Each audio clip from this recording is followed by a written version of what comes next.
નમસ્કાર, જય ધન્વંતરી દેવ. હું છું વૈદ્ય રીતિ મકવાણા. શું તમે જાણો છો કે ઉનાળા દરમિયાન પાચન શક્તિ નબળી હોય છે? શા માટે?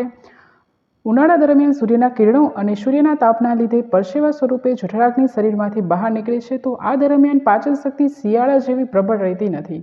ઉનાળા દરમિયાન પાચન શક્તિ સાચવવી એ મહત્વની વસ્તુ છે.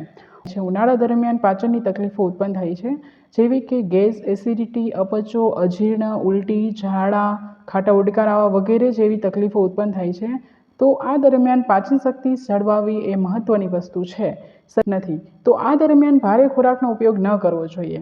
ભારે ખોરાક એટલે કે તીખું, તળેલું, ભજીયા, ગાંઠિયા, ફાસ્ટ ફૂડ, મેંદાવાળી વસ્તુ વગેરે ખોરાક લેવો ના જોઈએ અને ભરપેટ ખાવું ન જોઈએ. શરીરમાં હાઇડ્રેશન જળવાવું જરૂરી છે. દિવસમાં 1 ચમચી ધાણા, 1 ચમચી તકમરિયા, 1 ચમચી સૂકી દ્રાક્ષ, 1 ચમચી સાકર, 1 લીંબુ 1 થી 2 ગ્લાસ પાણીમાં નાખીને દિવસમાં 2 થી 3 વખત પાણી પીવું જોઈએ, જેથી શરીરનું હાઇડ્રેશન જળવાઈ રહે. નમસ્કાર.